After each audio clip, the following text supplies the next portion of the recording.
I'm Barb Sherwood. I coached Division 1 for 23 years, and I was able to coach professionally as well. I'm not coaching in college anymore because during COVID, our season was shut down on March 13th, and I just decided I didn't want to work 90-hour weeks anymore and have to take blood pressure medicine and be stressed all the time. And so I figured I could help kids in other ways, and so now I'm doing things like this. I'm doing private lessons and team building and so on and so forth. So just touching at other aspects while making my own schedule.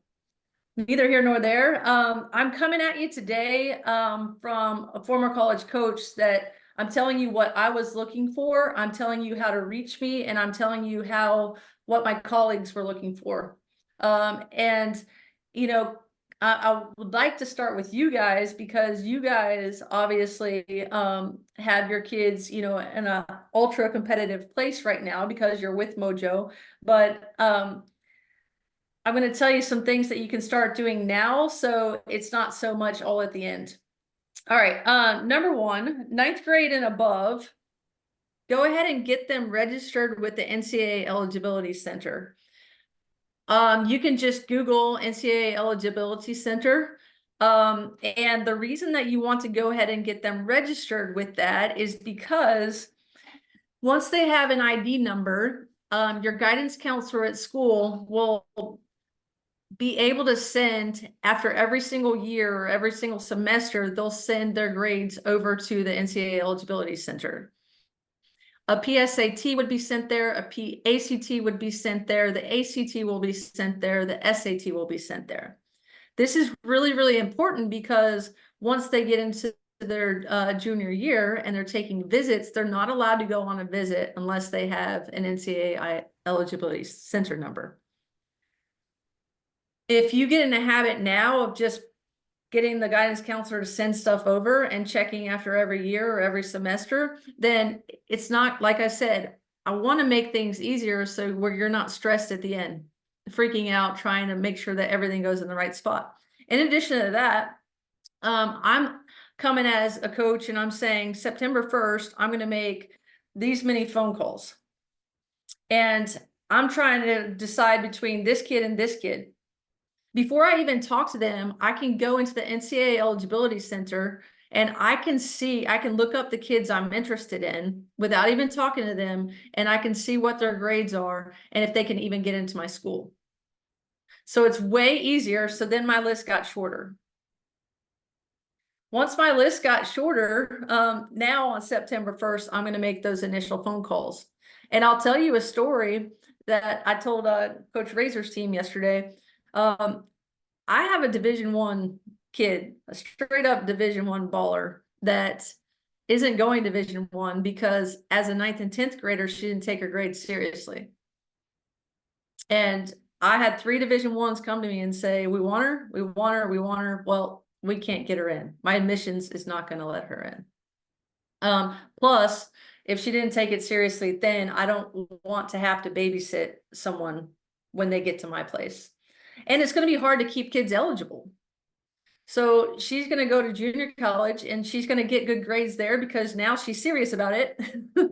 And then she'll move on from there, hopefully. But I don't want your kids to learn that lesson at a late point. I want them to take it seriously now. So if I tell you, don't let them go to practice or don't let them go to a game if they're not serious about their grades, because it starts there.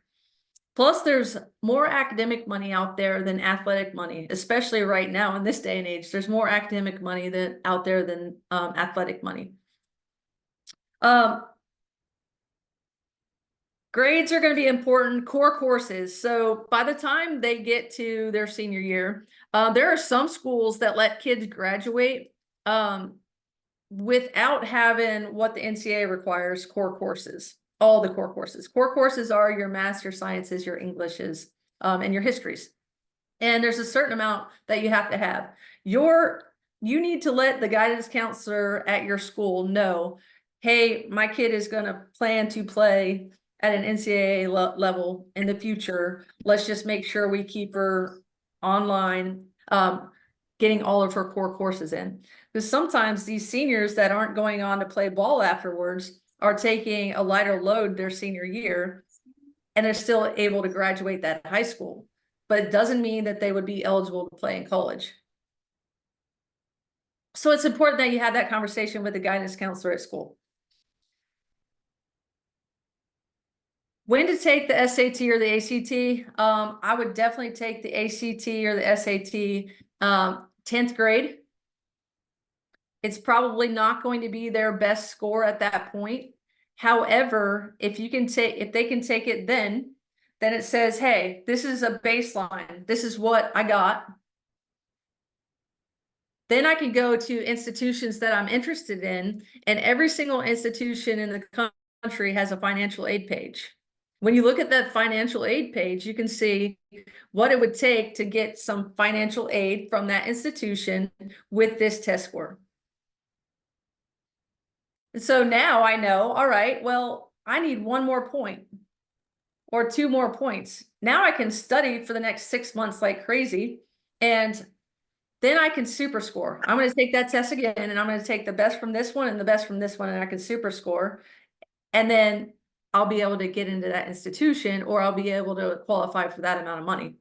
I have twins at Memphis right now, and they got a 28 ACT the first time.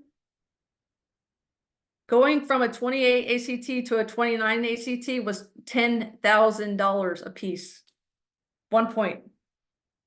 So obviously $40,000 is a big deal, 80,000 for them, but $40,000 is a big deal. So like I said, you guys can take paid, $300 or free at school to save you 40 grand on the back end. So remember when I said I'm trying to talk you through this now, so it's not everybody pressing or being stressed in the future. We can do a little at a time.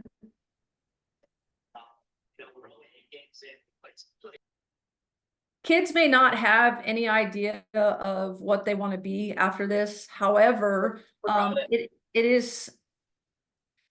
would be good to go to an institution's page and schools that they may be interested in. And every school has majors that they offer. Just look, just have the kids look. Oh, what's this? This sounds interesting. What can I do with this? This sounds interesting. And it's never too early to start just thinking about it. So I would go to institution's page, look at financial aid, look at majors offered, and then they can start to wrap their head around what they might like to do, what it would take to get there, what it would take to receive money from those places, etc. Scholarships that are available are on that financial aid page at each institution. And there's a bunch of things that are listed there. And it's not all academics. Also at your guidance counselor's office at school, there is generally a book there of scholarships offered across the country. There's a lot of aid that goes unclaimed every year because people don't know about it.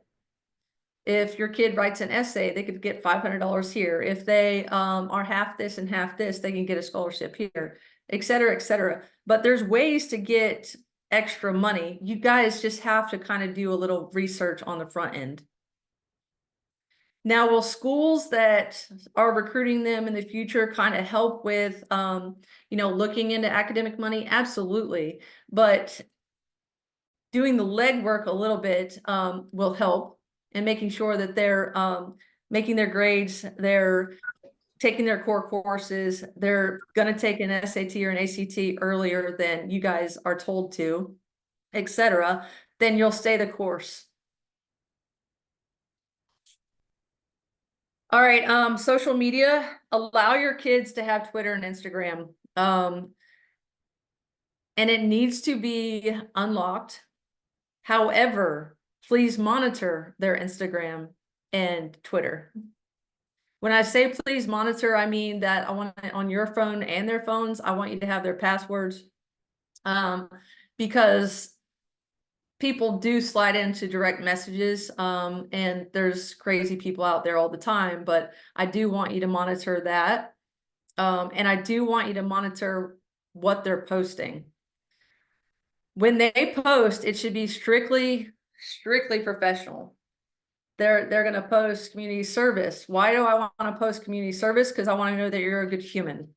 Also, every single academic institution in the country does community service. And I don't want to have to talk you into doing nice things for people. You can tweet about and Instagram. You can tweet about AB honor roll. I want them to take their picture with those certificates, because I already told you how much academic money is out there. If I have a choice between this kid and this kid, they're equally as talented. I'm taking the kid that I get on full academics and I don't have to pay for.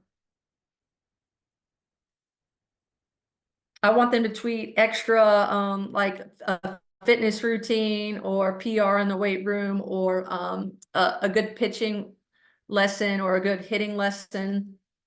I want them to tweet those things because you're working outside of seeing a coach at practice. You're working outside of something someone else is making you do.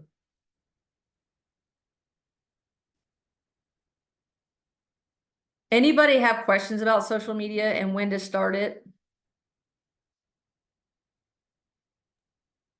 Hey, Barb, to also add to the social media, I think this just needs to be an overview of all social media. Parents, please be checking your kids' TikTok right now. I can talk on behalf of like Brittany Lewis's team had to release two players because they were dancing to inappropriate music. Now, was the dance inappropriate? No, but the words and the music were inappropriate, and that's one of their team rules. And these players know that's unacceptable.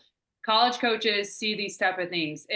Teachers see these things. Adults see these things. Professionals see these things. If you are not managing your kids' TikToks, even the things that they repost, please get down to it. Because I just recently, the other day, saw an 8th grader laying clothes on and everything, but laying in the bed with another boy, and she's playing on a high-level softball team.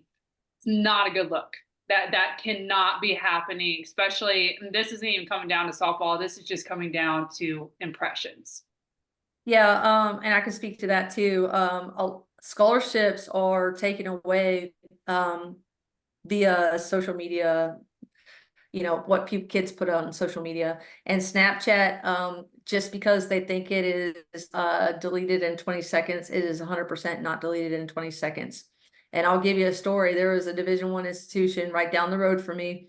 They had a kid already sign the national letter of intent, and they were headed there within the month. And she put something super inappropriate on Snapchat. The athletic director had to call her and said, no longer are we allowing you to come to our institution. And obviously the kid was crushed, but that's where we are. And so what kids, no butt cheeks hanging out, no bathing suits, no tongues out. And I may seem like I'm not fun, but think about who you would want to hire as your future employee. Think about, do I want this as my doctor, as my lawyer in the future? And yeah, kids being kids, however, they're building a portfolio, a professional portfolio for what they want next. And I can tell you, as a coach, I walked away from numerous recruits based off of what I saw on social media, period. And Penn State football has been very, very, very loud about walking away from kids based off of what they saw on social media. So that being said, monitor it like crazy. They need to post, because in this day and age right now, we are driven by social media, and coaches can sit in their hotel room and listen to, and scroll through Twitter first thing in the morning before their games. And that's what they're doing before they go to bed. And then, they don't even have to follow your kid. However, if I'm interested, I'm going to pull her up and remember that it's unlocked, and I'm going to be able to see everything. So what is she building, and where are we going with that? And once again, just treat it as a professional, little place. They can have fun. Remember when we all were younger, we had fun without putting it online. We were able to do stuff without putting it up online. And actually, we probably did crazy stuff, but we didn't put it online. So if you will think of it in terms of that, then you'll be in a safe space. National Scouting Reports and National, Collegiate Scouting, Association, the recruiting services that you pay for. I don't want to take anyone's profession away, and I don't want to, downgrade what other people are working hard to do. However, everything those services are doing are what your kid should be doing for themselves. So you're paying $3,000 a year for them to promote your kid via email and videos and retweets. All your kid has to do is make sure that they email on their own, make sure that they tweet on their own, and make sure they put videos up on their own. You guys obviously can help them, not with the emails. Hey, Barb, What these, we I'm have gonna, questions in the chat room regarding social media. okay, I'll go back to that. And whenever How's we get a chance, you elaborate how important it is for parents to stay professional on their social media as well? We recruit parents as well, and I'm covering that a little, right after this next part. I'll come back to that. Should the player list her email address on her X profile? Yes, she can. Also make sure that they need to use they need to put their grad year in it. They can I personally want them to put their grad year, their position, their travel ball team, and their GPA. It's not necessary to put the email address on their Twitter handle.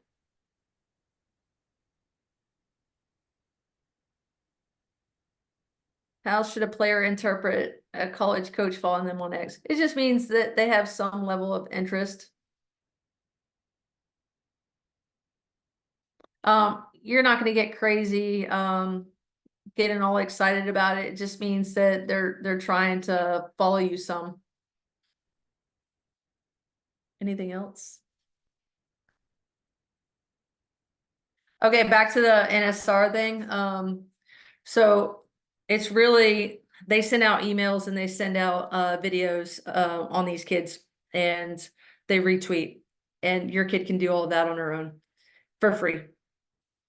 And also it gives your kids some level of buy-in, that I have to work hard to do something for myself. I have to advocate for myself.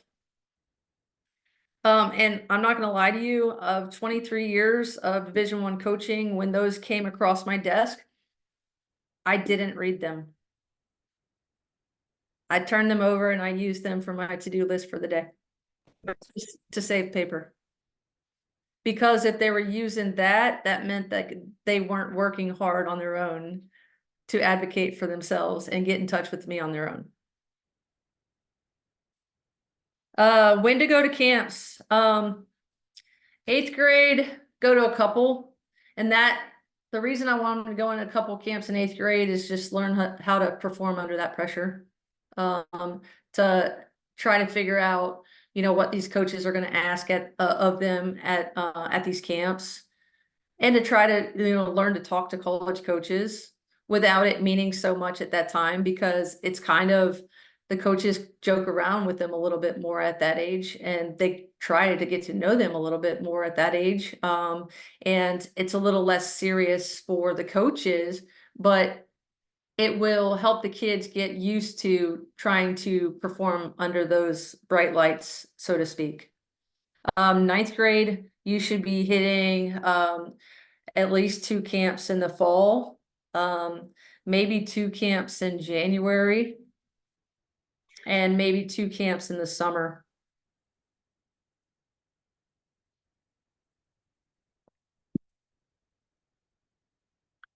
Tenth grade, you're gonna amp that up a little bit. Definitely, 2 to 3 camps in the fall, 2 camps in January. And then in the summer, maybe 3 camps.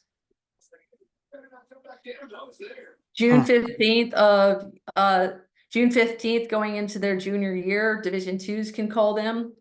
And so you'll have a better idea at that point what that looks like. But September 1st of their junior year, you'll have the Division Ones are allowed to contact them. But that fall, so that August, everybody is going to have camps that August before that September 1st date. And at that point, your kid should probably be attending two of them, of who she's really, really serious about. My question is, when you have a junior who's 16 in high school, they're not 100% on what they want to do, but they need to be signed. Is it taboo for them to be signed their senior year? Oh, no, no, no. No, there's actually a good number of kids that I know of that are you know, committing later. And I'm going to tell you why they're going to be committing later here moving forward. But no, it's not taboo at all. I have a kid at Tennessee State right now as a freshman, and she's from Chicago, and it was her number one all along, and she did not commit to them until 6 months ago, and she's a freshman there now. And my kids at Memphis ended up going and not paying a cent there, and they didn't commit till 6 months out. So no, it's not taboo at all. All right, let me get to the hard stuff. Coaches recruit parents too. Examples: speaking poorly about coaches or other kids in the stands, you know, or in the bathroom, or walking along the sidewalks. We hear all that stuff. And in fact, there were times where I didn't even wear my institution's clothes, and I just sat in the stands and no one knew who I was, just so I could kind of get to know the parents of the kids that I was looking at. Or just even pulling up a chair, you know how all you people put chairs, you know, right there, pulling up a chair and just sitting there and you know, just acting like I was just watching. Or just some random person there to watch the next game. And we do hear what you say. So if you're speaking poorly about coaches and other kids at that point, that means that you're going to do it at the next level as well. So just be careful what you're saying out loud. Bringing stuff to the dugout. Your kid is old enough, regardless of age, to be able to carry her cooler into the dugout with Gatorade and water and snacks. And that can be done pregame when she walks up with all of her other stuff. And if she can't carry both, she can put her bag down and go and get her cooler and bring it in. Because we're seeing that stuff too. You're not going to be able to do that at the next level. And I love that you do that. And I love that you love your kids. And we love that you want to take care of your kids. But it's all those little things that add up to, is she going to be able to break away? And is she going to want to do that when she's playing for me at the next level? Carrying their equipment in and out of fields. Your kids are quite capable of carrying their stuff into the field and out of the facility. When you're carrying their stuff for them, that means that they're used to having things done for them. And we want kids that are used to doing stuff for themselves. So all these are just little examples, and you're like, hey, it's not really a big deal, but actually it is, because it teaches them what's going to happen at the next level. It's already prepping them for what's going to happen at the next level.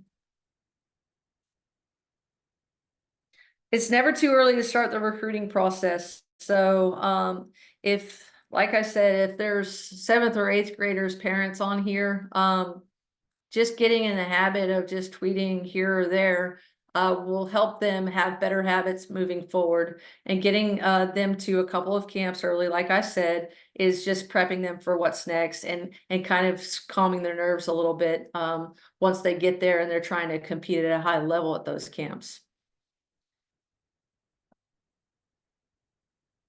It is not on the coaches to get your kids recruited. They need you guys and your kid to do legwork.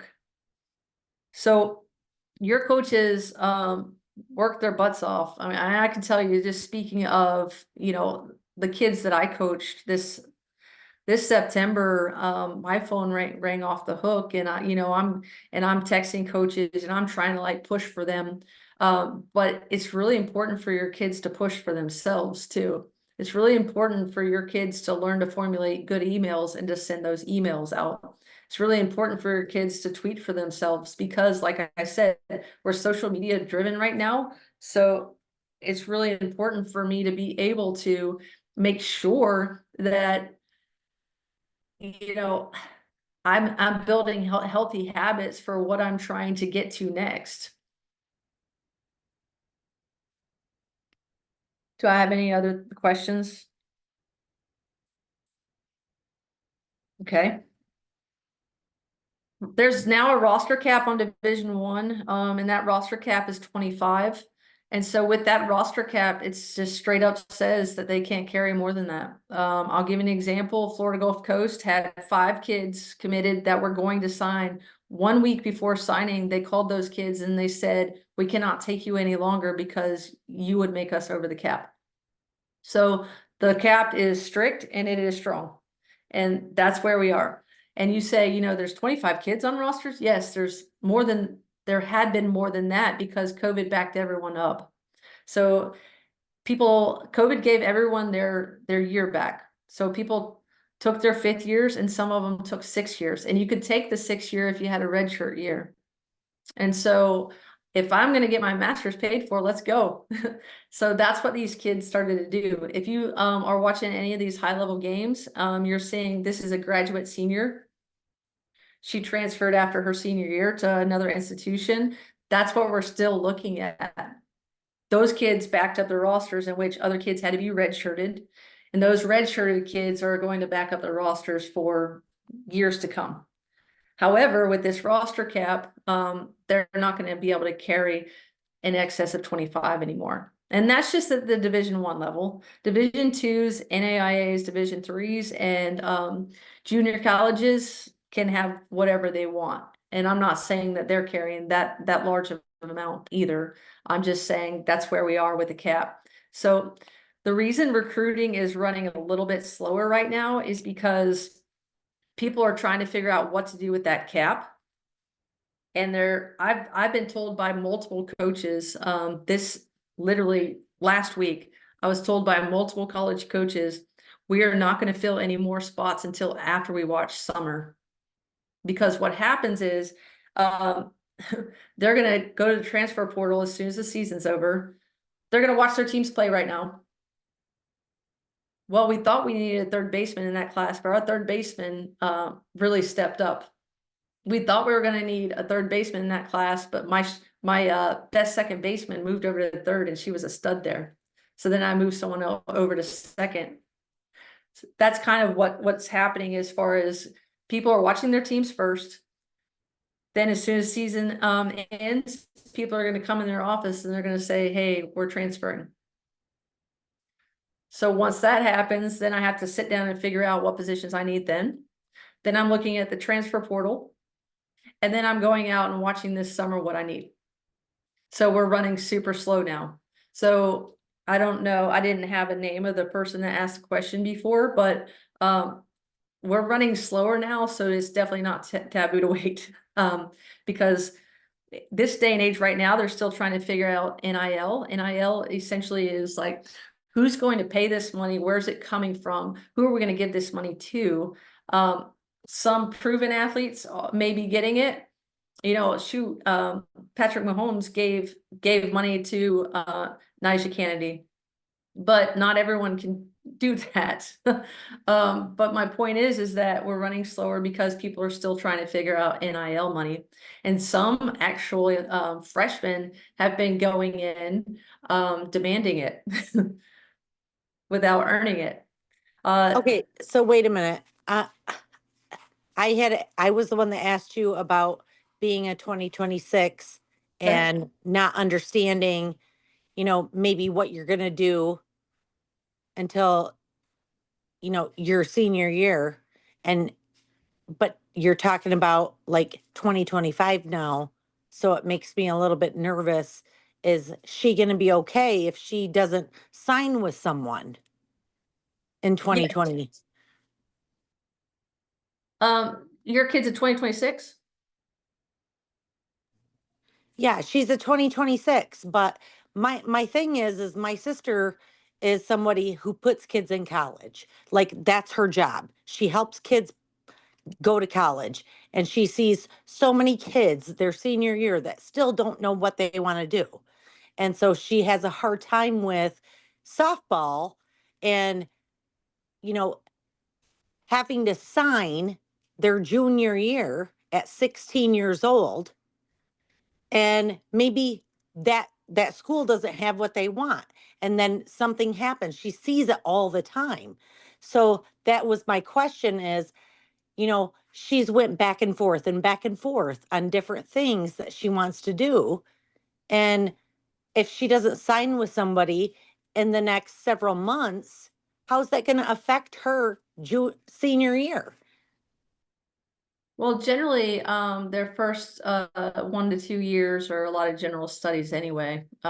So she doesn't really, you don't declare a major until after your sophomore year in college. You don't have to declare a major until after your sophomore year in college.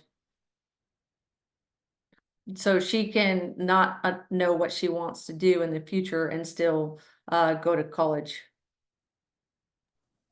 Okay, well, um, how does the JUCO thing work then? Like if she could go somewhere for 4 years and get what she wants, but then like a JUCO college wants her, and then there's 6 years involved. How does that work?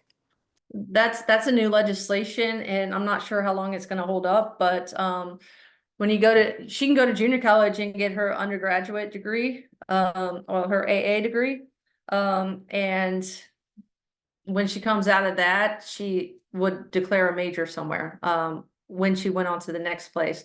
The new legislation says, yes, you could play the following 2 years, at a Division I level or Division II level. However, I'm not sure how long that's going to hold up. That was one set of parents, essentially suing the NCAA. And I even talked to Coach Weekly about it, and she said she's a lawyer in her past lifetime, and she said she's not sure how long that will hold up either. So that being said, and I talked to a eligibility compliance officer at Troy University also that said that kind of this something similar, but JUCO is a great route to go because generally you get a lot more paid for at that level. Generally speaking, if you need money and you're not able to get the academic scholarships that you need, then JUCO is a really, really great route to go. Division threes, you can sign at Division threes, and they don't have athletic scholarships, but they have academic scholarships, and they have a lot of money that they could package together. Ivy League schools have need-based scholarships, but not athletic scholarships. And I also have a stud going to play Ivy League next year, because she wants to be a lawyer. So it's just going to be dependent upon like what your kids are interested in, how much money you need. And guys too, I encourage you to look at the roster sizes and look at positions that are on that roster and who might roll off before your kid might get there. We drew out the softball diamond every year and put our depth chart out there and said in the class of 2027, we need a catcher and a shortstop. Well, your kid's a phenomenal outfielder, but we don't need that in her class. Therefore, we're not going to take her. She may be good enough to play there, but we can't take her because of our roster cap, and this is our need.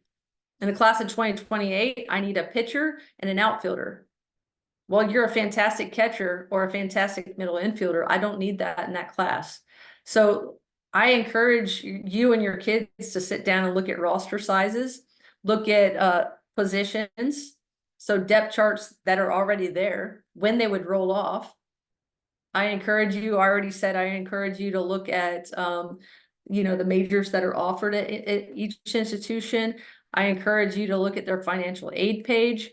I also encourage you parents, when you're going on a trip to a tournament, just take out an extra 3 to 4 hours to venture off to go look at a couple colleges each time you go someplace. And let your kid walk around. And your kid is going to say, oh, this is way too big. Or, man, I didn't even know that this existed. This is beautiful. I could see myself walking from classes. Or do I want to take a bus from class to class? So that being said, I encourage you every time you go to a tournament, just veer off a little bit. Go off the beaten path a little bit, or go a day early and look at some colleges. I had 4 kids that just jumped in a car together a couple of years ago. I was helping kids with recruiting, and they just took, just kind of an East Coast trip.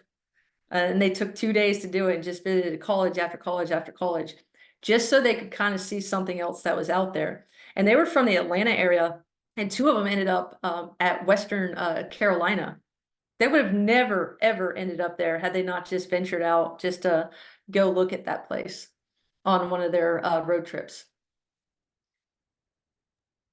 Okay, so you're also probably not the person to ask when it comes to transferring credits from, let's say, a college that is community to a 4-year college. So that's something that individually you have to figure out what you want to do and if the credits are transferable. Every institution is going to have a different read on it. So every institution is going to have a different Yeah, read. take them out over there, your floor is gonna get wet when you get out of bed. Oh, anyway, every institution is going to have a different read on what they allow to transfer in, because they have different curriculum. So Well, thank would you be very much. institution dependent. Yes, you're Hey, welcome. for this person that is asking these questions, I know it just says iPhone. I just messaged you directly to talk to you one-on-one about your situation so that we can keep going forward with helping everyone. At private invites versus mass invites. So how your kid can decipher kind of who's getting invited where. If you get like this just general email that says we're inviting you to our camp, or if your kid emails someone and they said, hey, we'd like you to come to camp, that's generally not a private invite. Those emails are generally not a private invite. Private invite would be they slip into your direct message, your kid's direct message on Twitter. Private invite, they would talk to the travel coach directly and say, hey, we'd really love to get them to camp. Those 2 are what's most glaring right now in ways that they're getting privately invited. Everything else is pretty much mass. Please understand that coaches supplement their salaries off of camps. So if you see like a good number of people at these camps, that's kind of what's happening there. I do encourage you to go to more less all skills camps and more elite prospect camps, because at elite prospect camps, they would do a scrimmage most times. And so the scrimmage is where she could show all of her tools, not just something that she's best at. I also encourage you, if she is a stud pitcher, she needs to go just to a pitching camp at these places, because she needs to get to know that coach, and can I be coached by that coach, and can I learn something from that coach, and do we have similar outlooks on mechanics? If she's an elite hitter, she needs to go work with these hitting coaches at a hitting clinic. If she's just trying to figure out what she's best at, that's where we're going to these these prospect camps. But it is important for your kids to get to know these coaches on a deeper level and their philosophies. I mean, I know some that teach incredibly different than me, then I'm not going to essentially want them to coach me. Or if I respect them tremendously, I want to get to know them. I want to know how they're going to coach me. I want to, show them my interest, etc. So the more that you can get into kind of their individual type of, their singular stuff, and they'll also have smaller numbers in those elite camps of hitting or pitching, or even the catching camps tend to be smaller numbers. The smaller numbers get you recognized a little bit more, obviously. Hey, Barbara, I got an individual question. For players that go through injury and are not able to attend camps for their junior year, right, at September 1st, what do you recommend for those players that just went through an injury that may have put them out during the crucial part of that fall of their recruiting journey? They just need to stay in touch with the coaches and tell them what is happening and keep them abreast of how the rehab's going, what their plan is, when they're coming back. And it's just, they need to stay open and honest with what's going on.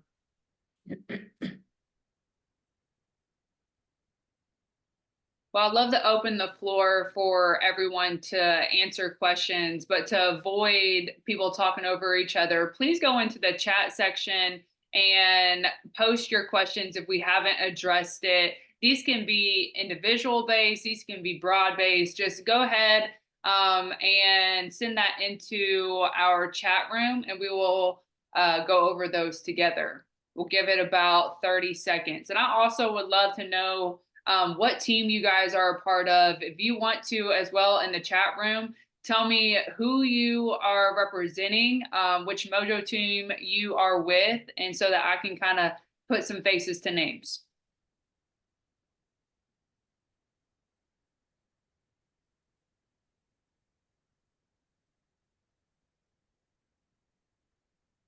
I saw Mojo Parvin Green 14U. Definitely now is the time. 14U, first year 14U. You guys need to get serious about like starting to market yourselves and your team. Did I miss what age do you think we should start social media? I think 8th grade. Start social media in 8th grade.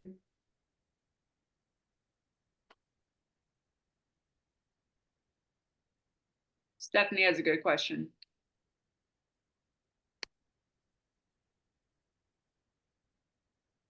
Stephanie says, how does it look if a player doesn't play school ball or transfers to another school district to play? If a kid doesn't play school ball, it essentially sends out a bunch of red flags that says, she doesn't know how to work through adversity. Yeah, you may not like the coach, or the coach and you don't get along, or you and some players don't get along. But I think school ball more times than not teaches a kid how to work through adversity. It's very rare that you have multiple kids on a team that play high level travel ball. And so it teaches them leadership skills. It teaches them how to work through adversity, etc. I had a 6'1" pitcher 2 years ago that didn't play high school ball because she didn't get along with her coach. And she literally had no D1 offers because they called her high school coach. And he essentially just said, we don't get along. So yeah, it's better to play. And if you transfer to a different school district, I guess all the reasons would be better program, cool, then go do it. More exposure, cool, go do it. Because you didn't get along with the coach, I don't know. Just, there's not a black and white answer there. I'm just telling you that it is not looked on very graciously if they don't play high school ball. Jamie says, is it better to attend camps as an individual or attend with travel team at team camps? Oh, go as an individual. Well, I mean, to go as a team is cool. You're gonna probably be in your element and you'll probably perform at a higher level because you're more comfortable. But to go as an individual, you're going and getting to know these coaches at a more intimate level, and you're trying to show them that you're interested in them without your coaches having you go there.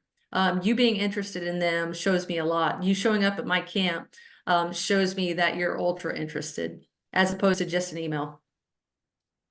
Jess has a good question. We are in Iowa and our high school season is during the prime recruiting period. Currently, we are trying to do both, but which one should take priority? Travel ball, travel ball.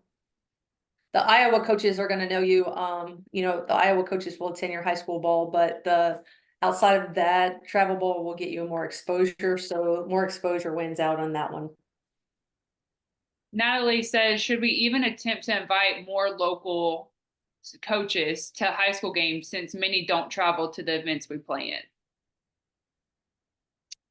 Yeah, I mean, it's always good to invite them. However, it's hard for these coaches to attend their high school games when they're busy getting their teams ready and they're playing games. So, in 23 years, I think I went to 10 high school games. It's just really hard because you're doing so much to get your own team prepared, and you're on the road half the time with your team. Hannah has a good question. Any extra steps or footwork that a homeschooling student should take in order to be recruited? Do schools tend to turn down athletes who are homeschooled? No, they just have to make sure that they attend camps and play a high level travel ball.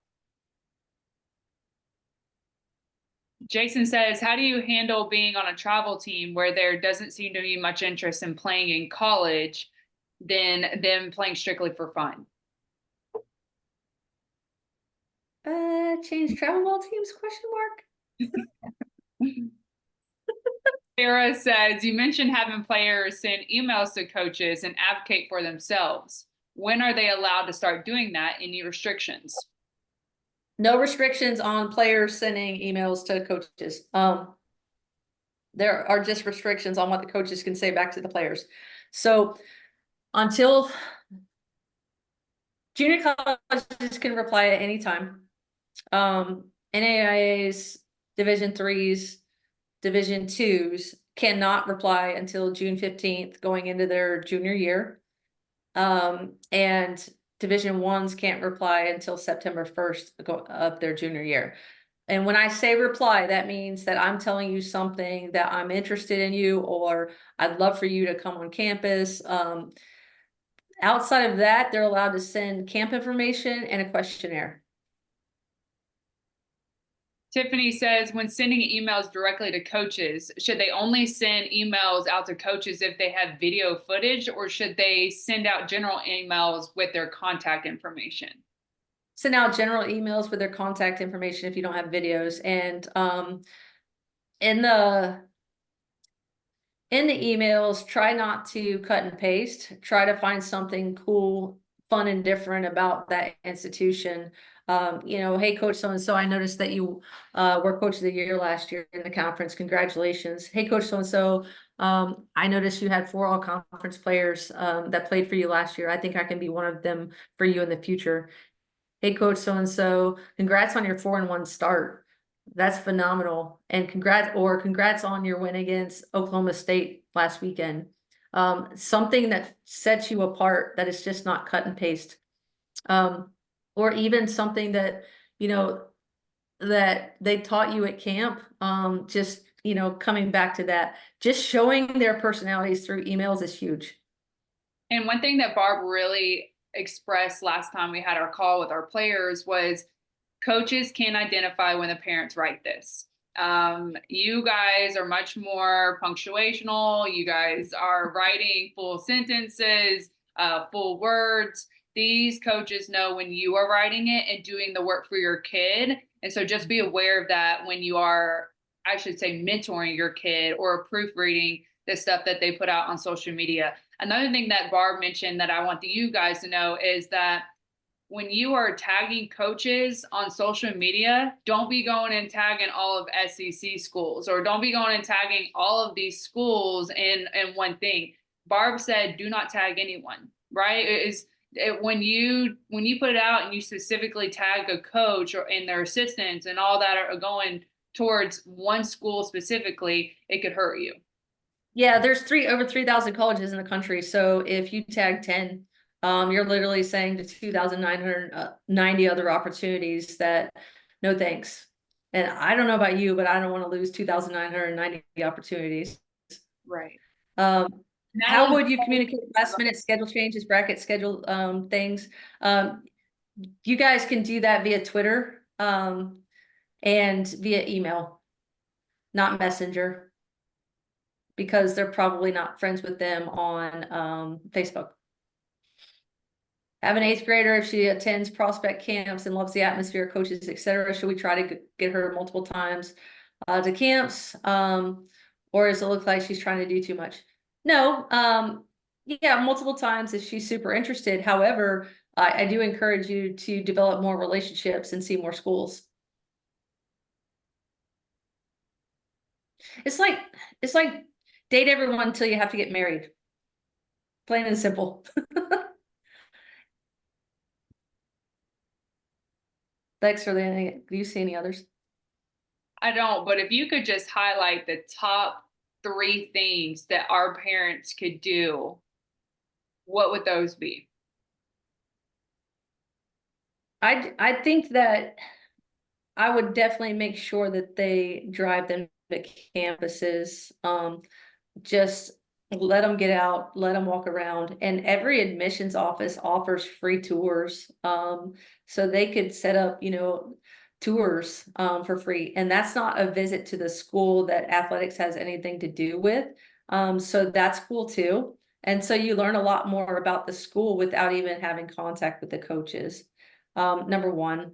Number two, I definitely encourage them to start attending camps slowly but surely, even though they're super expensive. I totally understand that. But it's essentially saying, hey, we're super interested in you if we show up at your camp. Number three, definitely make sure that you guys are staying on the monitoring of social media and making sure that they're doing a good job of getting it out. The social media is the tweet before they play a tournament in the travel ball season, after they play a tournament in the travel ball season, AB honor roll. It's not bragging. And some kids think it's bragging, but it is literally about out of sight, out of mind, and how do I get in front of people? And that's just the way. So that's my 3 things. We got one more question and then we'll wrap it up. And that is, after sending an introduction email to D1 or D2 coaches who can't respond yet, do you continue to reach out with highlights since they can't respond? Yeah, absolutely. Yep, just keep them abreast of everything. Keep telling them you're there. Like I said, out of sight, out of mind. Keep in front of them. And I'll tell you too, guys, we recruited every year from kids that came to our camps. And kids that emailed me and really got to know me, really got a place in my heart a little bit more. So I was more apt to recruit her. Awesome. We got one more question. You want to address that? How important is off-season tweets versus the season tweets? It's just periodically tweeting in the off season. In season tournament time, when you guys are playing travel ball, is before every tournament, after every tournament. Awesome. Well, thank you so much, Barb, for your time.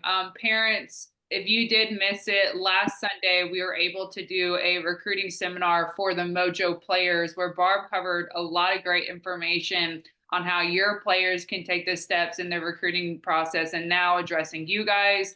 If you know any parents that weren't able to jump on this call, we are going to post this recording tomorrow, and you can share it with them just in case they did miss any of this information. But I did put my email into the chat room.